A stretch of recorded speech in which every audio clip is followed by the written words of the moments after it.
Om Vakratunda Mahakaya Suryakoti Samaprabha Nirvignam Kurume Deva Sarvakareshu Sarvada. Om Shri Ganeshaya Namaha. Shri Gurubhyo Namaha. Gurur Brahma Gurur Vishnu Gurur Devo Maheshwaraha Gurur Sakshat Param Brahma Tasmai Shri Guruve Namaha. Gunatito Aksharam Brahma Bhagavan Purushottamaha Jano Janandidam Satyam Muchyate Bhavabandhanat. Om Shri Swaminarayanaya Namaha. Om Shri Lakshmi Narayanaya Namaha. Om Shri Krishna Narayanaya Namaha. Om Shri Nar Narayanaya Namaha. Om Shri Vasudev Narayanaya Namaha. Om Namah Shivaya, Namah Shivaya, Namah Shivaya, Namah Shivaya, Namah Shivaya, Namah Shivaya, Namah Shivaya, Namah Shivaya, Namah Shivaya. Om Bhurvasva Tatsaviturvarenyam Bhargo Devasya Dhimahi Dhiyo Yo Na Prachodayat. Om Trambakam Yajamahe Sugandhim Pushtivardhanam Urvarukamiva Bandhanan Mrityor Mukshiyam Amritat. Namah Shivaya. Shri Hanumate Namaha. Om Shri Hanumate Namaha. Om Shri Hanumate Namaha. Om Shri Hanumate Namaha. Welcome to Nitya Satsang. Today is the 19th of January 2023. I want to offer my Dandavat Pranams to all of the great sages, past, present, and future, who have inhabited our wonderful planet for the upliftment of humanity, and to the Supreme Lord who exists in the heart of each being. So, with that prarthana, with that bhav, we are proceeding forward to examine further Avastatraya.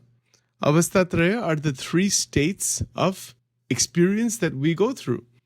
This is not something unfamiliar to us. It is very, very intimately connected to our actual experience. In fact, it is our actual experience in life. Life is nothing but experience. It is anubhav. The word anubhav in Sanskrit means experience of all kinds. And the experiences are growing, evolving, changing. They're being stored. They're being reflected upon. They are being connected, interconnected together inside the mind. Not only that, but those experiences are giving the Atma an opportunity to evolve out of Maya. So this is one of the big truths of Avastatraya. That yes, it's in one sense, it is a binding, it is a bondage in one sense.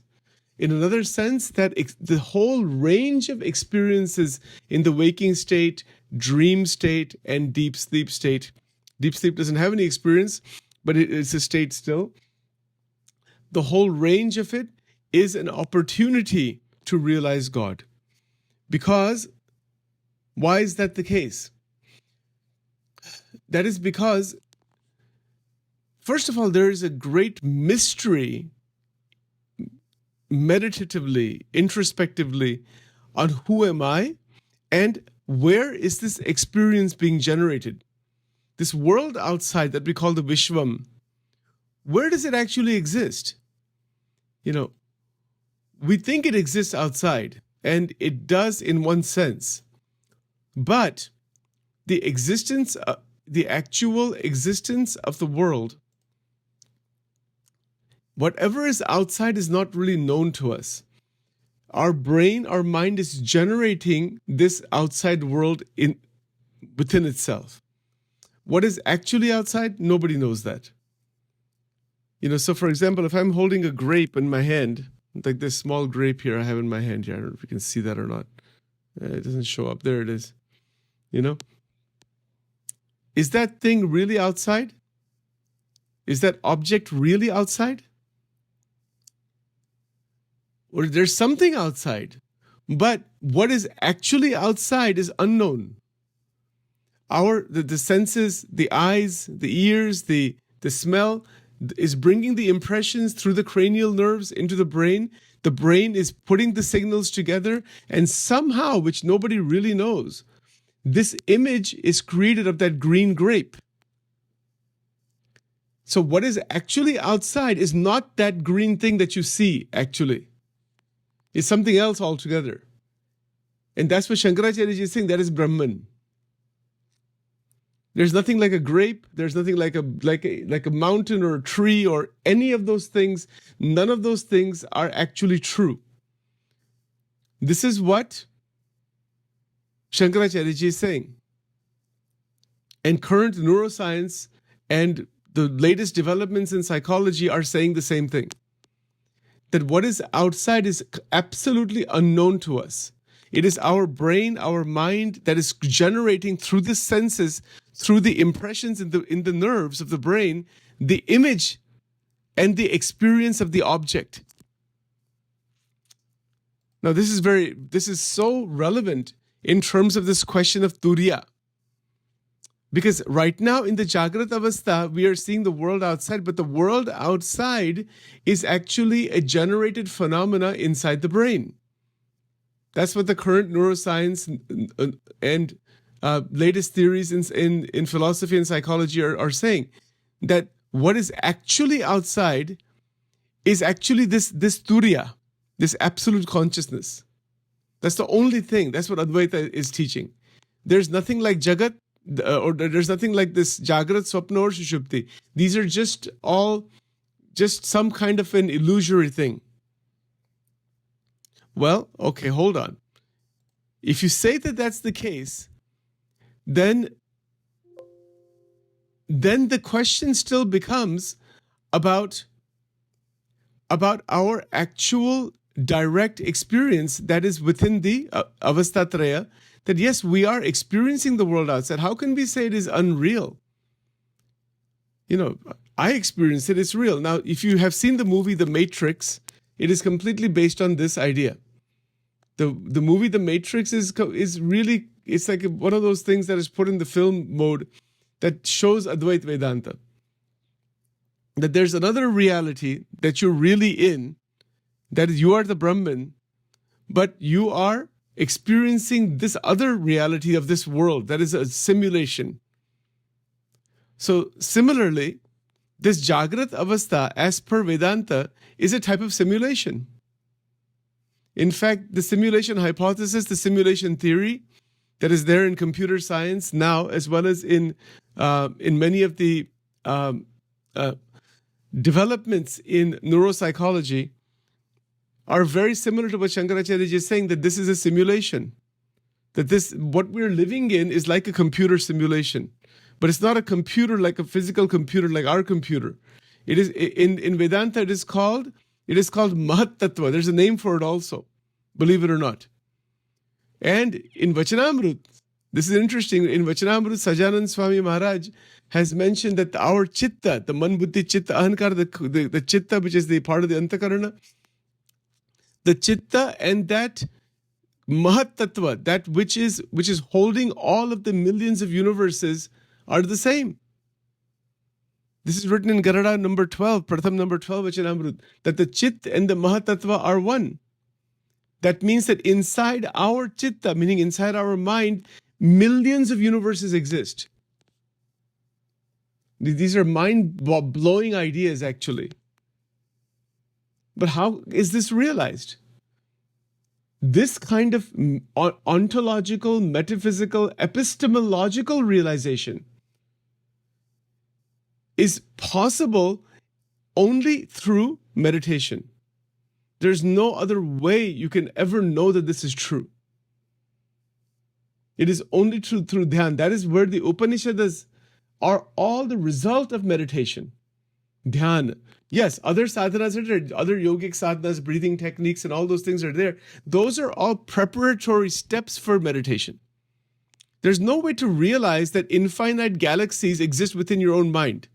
Somebody will say, that's like a crazy statement. How can you make such a ridiculous statement? See, the only thing we are aware of generally is our body, our mind, our little life, our people that we're around, and those things. Our mind is very restricted and stuck, basically, in that. But in evolution, in Adhyatmic evolution, through the multiple modalities that we have already discussed and we will discuss further, there is an opening of the chitta, opening of the mind beyond its limited content that we experience on a regular basis. And a statement like that the Chitta and the Mahat Tattva, I'll tell you what that is in a moment, are one. Mahat Tattva kya hai, by the way? What is that? It's a word that we have not really talked about before.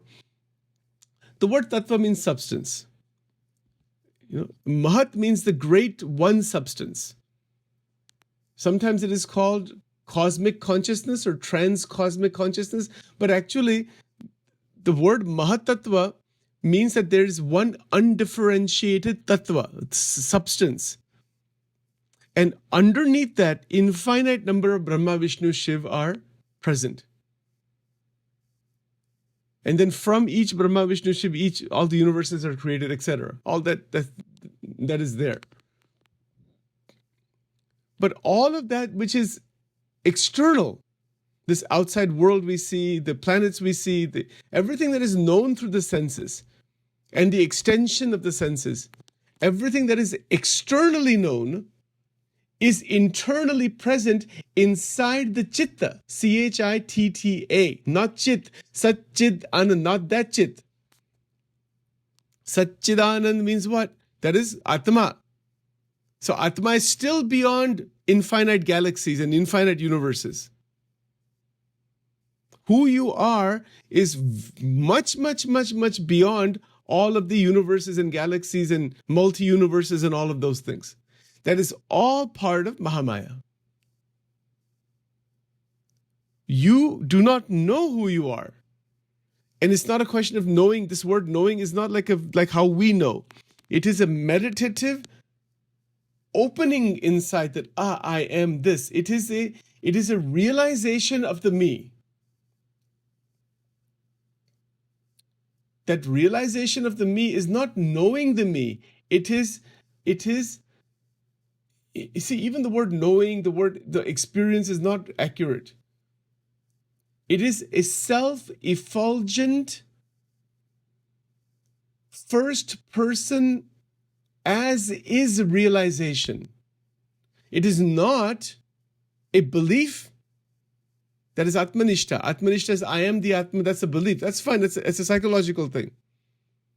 It's not knowing the Atma. He said, know thyself. You cannot know thyself. There's a totally wrong word, a wrong phrase. When we say know something, that is only known through the external world. You're knowing something external. You cannot know yourself. The self is the knower. The self has to simply be aware and realize itself. It's realization, not knowing. This word is a wrong word that is used. Know thyself. You can never know yourself. Not under any circumstances can you know yourself. You can only realize yourself. The moment Sachin says, I know myself, there's a division right there. And there's a duality right there between the knower and the known. And that's not Advaita, and that's not the Atma, and that is something that is still part of Maya. That is a mental quality. I can say that I have a belief, or I'm experiencing myself. That's also not correct. The moment we're experiencing anything, there is duality. Right, so when the Advaita state opens, Advaitic realization opens, there is no other than the one. It is only when the mind and the senses, etc., become active again out of Nirvikalpa Samadhi, out of when you are back into the realm of duality, there is a remembrance of that flavor of oneness. And then that oneness, it acts in diversity after realization. Before realization, you still see the same world. Once you realize, you see that the world is not seen as different from you. That's realization. And after realization, still the world is not seen different from you, but the world is there, but it is not there.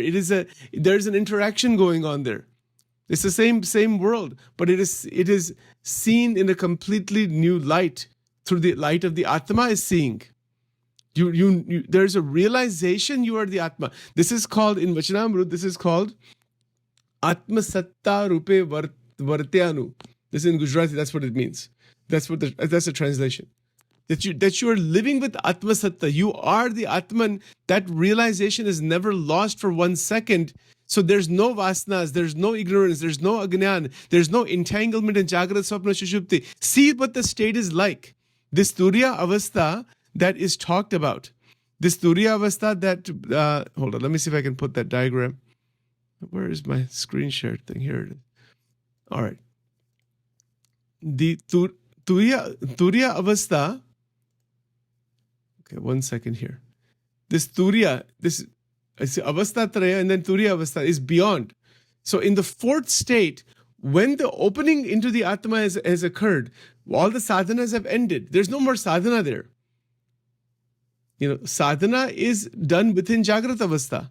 Sadhana is done within Swapna Avastha, which we are going to get back to in maybe starting tomorrow. I want to just want to mention a couple of other things here today. Sadhana can only be done in Jagrata and Swapna Avastha. You cannot do any sadhana in Shushupti Avastha. But once sadhana is done, eventually sadhana ends. The ending of sadhana is the realization of the Atma. There's no more sadhana. There you are in that. It's like, it's like when a person graduates from a college and the moment they get that degree, they have exited the college. There's no more classes to take. There's nothing to be done now in the university. Now it is to experience the realization. It is to live the realization, not the experience even, to live, which experience is part of that. The big difference between belief in God, doing sadhanas, dualistic thinking, etc., versus Shankaracharyaji's teaching is that you are aiming towards your own realization. And what can be greater than that? Even when we say God or Bhagwan, that is a dualistic thing that is psychological.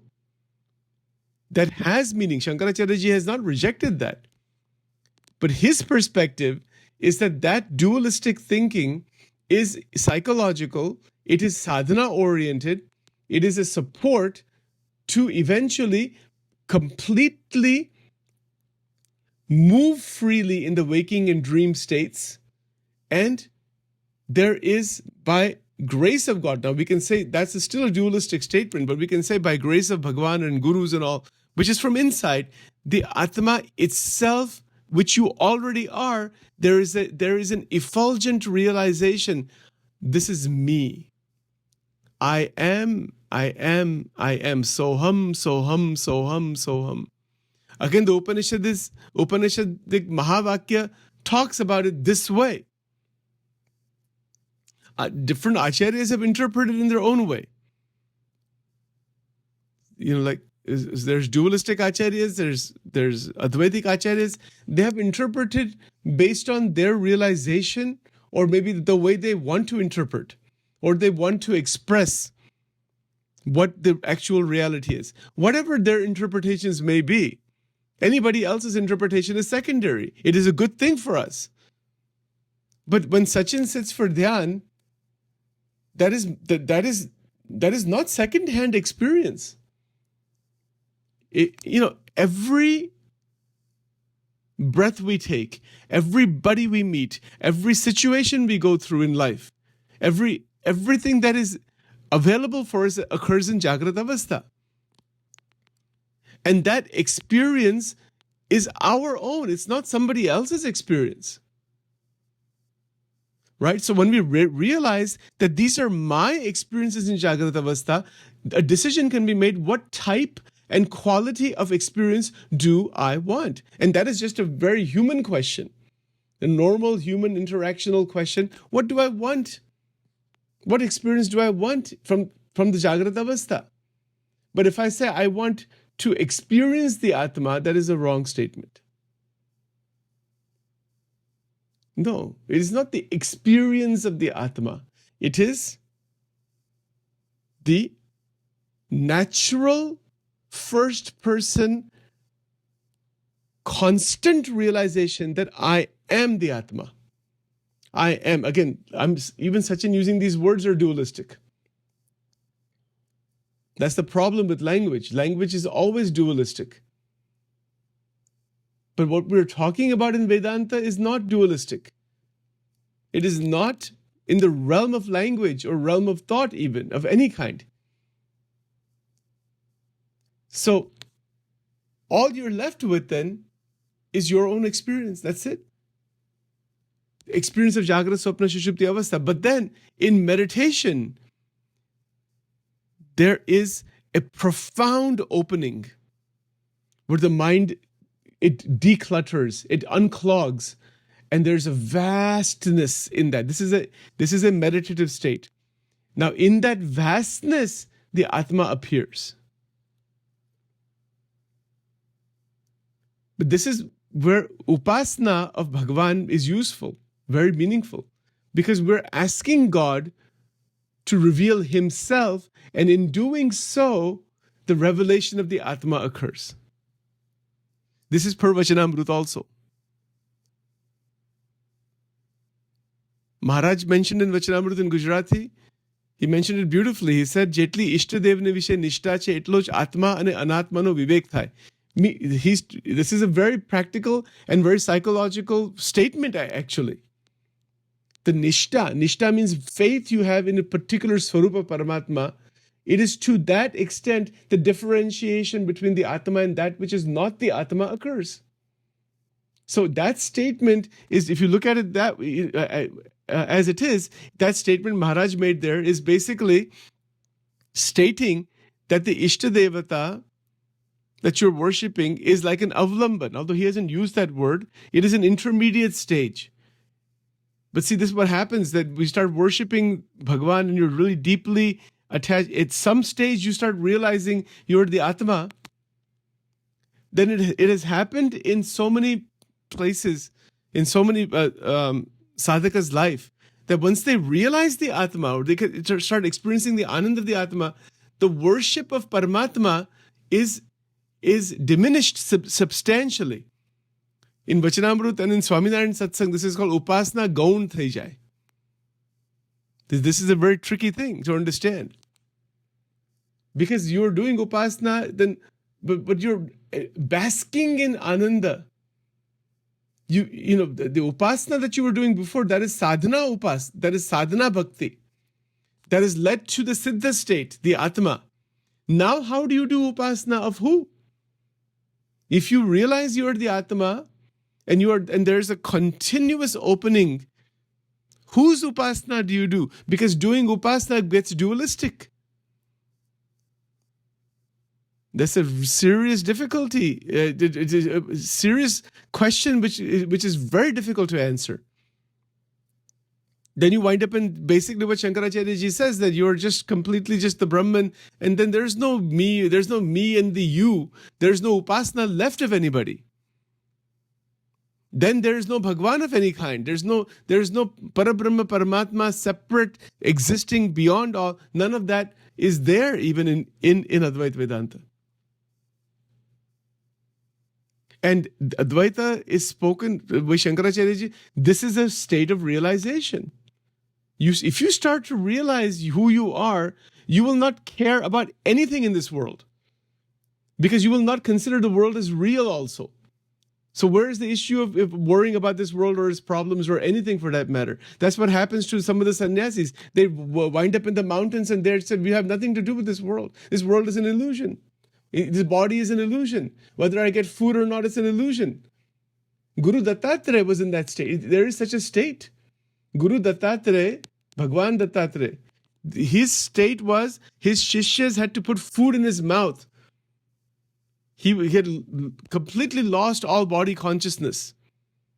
Because once you realize the Atma, you don't realize anything about the body, anything. You cannot even live in this world if you realize the Atma.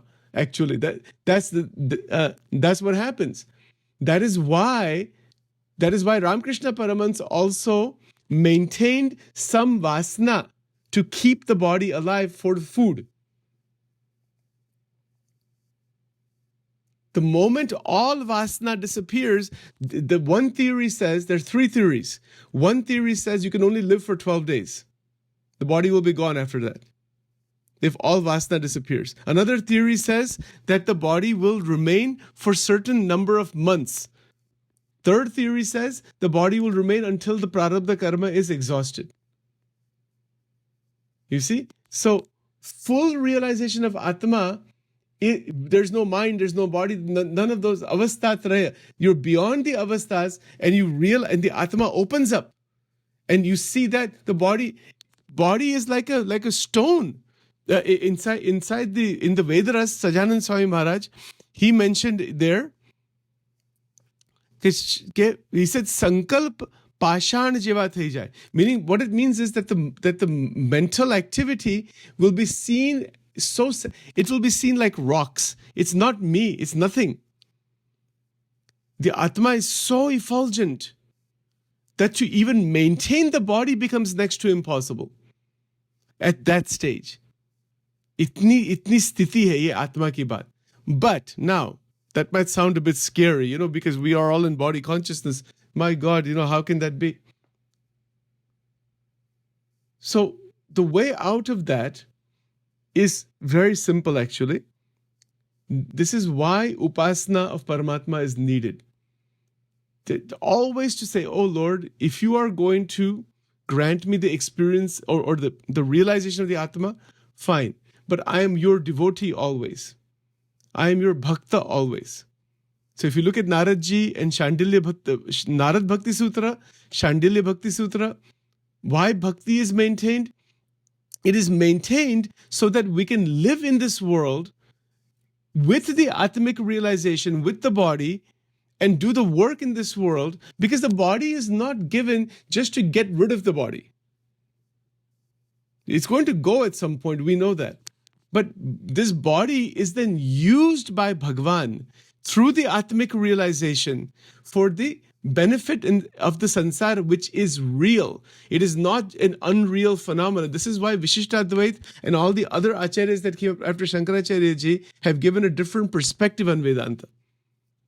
Otherwise, you can wind up, possibly, this has happened to certain very advanced individuals, or they seem that they're advanced, but they have just left the world and become inactive in the world. They're just roaming around. There's so many of those kinds of sadhus and sannyasis have been there in the past. They're of no use to society at all, or to even to themselves, and they may have they may have no realization. Inside Vachanamrut, Maharaj called them Sudho Tyagi. They're Tyagis, but they have no real realization. They think they have realized something by just escaping from the world. The Bhagavad Gita never teaches this idea, to put on these orange robes or white robes or green robes or pink robes or whatever robes they are, and start roaming around all over the place. It says that is not the definition of sannyas. The definition of sannyas is that you are performing action in the world of reality without entanglement, without attachment to the fruit of action. So then you need a body. Body is not something to be damaged and harmed and to be thrown away. Body has to be maintained. Even the big saints who are present today in the different organizations, they are also maintaining their body very well. Body is not somebody's enemy. But the point is that sometimes you wind up in this Nirvikalpa Samadhi state, people who have gone into that state, and they have lost the body consciousness, like Guru Dattatreya and all that. You see, but is that a great state? Yeah, somebody might say that's a psychiatric problem. If you saw Guru Dattatreya or any of these people roaming around, they'll all be locked up inside the psychiatric hospitals. We know in India they recognize them as great saints. Over here, they would basically recognize them as people with serious psychiatric problems. Ramakrishna Paramas, they thought he was mad. They thought he was crazy. He was hallucinating and whatnot. You see? So to avoid all those problems, Bhagwan ki bhakti karni, live in this world naturally, without any entanglement of any kind, with love and affection, and not to consider the world as unreal. If you just start believing that the world is unreal, then that's a psychiatric problem. That's called depersonalization disorder. That's called dissociation disorder. How is that that spiritual realization? No, that's not spiritual realization. Sometimes you can take ideas from the scriptures, and then people have done extreme things with them. That is not the point. That is why to take the scriptures and to understand them in a way that is allowing us to live in this world in harmony with the world. Yes, you can philosophize whether the world exists or not. That's a philosophical endeavor. That's okay. But even those people who are having those philosophical debates, they're still living in this world. They're talking to each other. They're going on trips. They have families. They have everything like anybody else. You can debate philosophically, and that can have intellectual growth. That's okay. But the fact of the matter is that one cannot escape living in this world. Otherwise, one will be locked up somewhere, or one will wind up inside the jungles or inside the forests. And people have done that. There have been yogis who have done extreme things of that type. But we cannot do that. I mean, it's not possible for us to do that. Nor should we do that. We would not survive survive that way. There are some extraordinary souls who are in that higher consciousness, and they're just roaming around. But even then they have to come back into the society. You cannot just keep roaming, otherwise the body will go one day. That's all. So is the purpose of this body just so you can kill the body? Then that's a suicidal attitude. Now how is that spiritual realization? That's not it either. Body is not your enemy. Mind is not the enemy. The sansar is not the enemy. The difficulty is that we don't know how to live in this world with freedom. That's the only thing actually. This avastha-traya, Jagrat Avastha, Swapna and Shushupti, is teaching us how to live in this world with freedom. And when we live in the world with freedom, we are deciding the range of experience. How much experience to have in the family, how much experience to have in the occupation, in our recreational life, in every dimension of life, the quantity of experience we have to decide. And once we decide that, we are not rejecting the experience. That is living in the material world with joy. Then you don't have to worry about these problems of the Atma realization. Then you have vairagya, and then you stop eating and stop. It doesn't happen like that.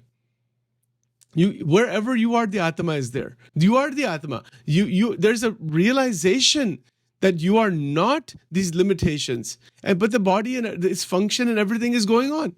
In Vachanamrut Vartal number 11, Maharaj sir ke 14 इंद्रियों की क्रिया जो मोटा संत છે પોતાને વિશે નથી માનતા. That means what? 5 જ્ઞાન ઇન્દ્રિય, 5 કર્મ ઇન્દ્રિય, 4 અંતઃકરણ, manas buddhi chitta ahankar. The kriya is going on, but they realize that is not me. That's all. That's not. I'm not stuck in that.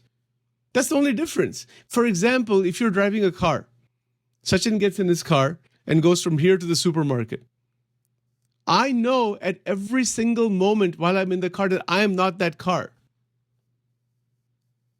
But if I lock up inside the car, you know what happens sometimes? Sometimes they have in these newer cars that happened like in the beginning, where you lock the car and then they don't know how to unlock the car. What happens if you lock the car and you cannot unlock the car? You cannot get out.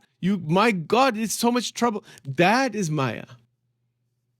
We have locked up ourselves inside the Jagrat Swapna Shushupti. Satsang is the unlock button in the car. If you don't know how to unlock that, then you're stuck inside there. It's like that. This body is a vehicle. The Atma is the passenger. And it has a certain destination. That is Bhagavan. That is God. But one is not to be locked up inside the vehicle. One is to be able to get out and get into the vehicle. But you are separate always from the vehicle. Yes, it's possible to sit for dhyan and leave and go outside the body and come back in the body. So many people have been able to do that. That is a type of freedom. You see, so the point is that when there is the acknowledgement that I am free in the avastatraya, then each moment is divine. Each experience is divya. That is why in the bhakti sampradayas, the connection with Bhagwan is maintained always. Bhajan, kirtan, manan, chintan, being with devotees, serving each other, serving humanity, seva. Why is that necessary? That prevents a person from going into abstract Nirvikalpa Samadhi. There's a higher realization that abstract Nirvikalpa Samadhi is not a good thing actually. It's not a good thing because it is a kind of a dead zone.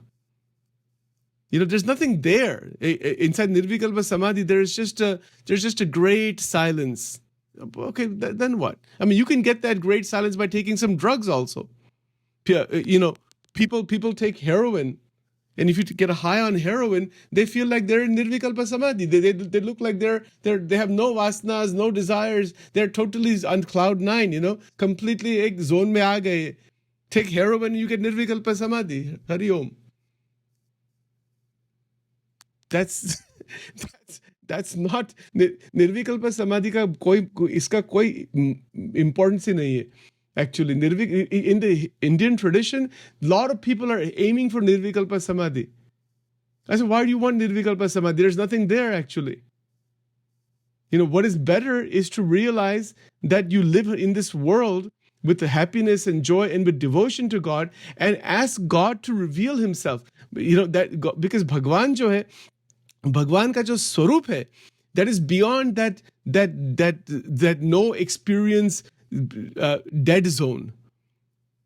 You see, there's no experience there inside Nirvikalpa Samadhi other than just a one without a second kind of a zone that you're in. But then what? But there's nothing more than that. I mean, it's a spiritual suicide basically. Nirvikalpa Samadhi is spiritual suicide. So that is not the aim. The aim is the sakshatkar of Bhagwan. Bhagwan ka sakshatkar. Otherwise, I'm telling you, there's very little difference between Nirvikalpa Samadhi and somebody who is high on heroin. There's no difference between the two. Very little difference. Anyway, so we'll talk about this tomorrow in more detail, and we will go into it further to explain this a bit further, and how the Avastatraya works, how the internal development actually works, and how we can live further inside the sansar with jnana without going into extremes of various kinds that really are not of really much significance at all. All right, so we'll get to all that. I'll give you some more examples of that tomorrow to make it even more clear.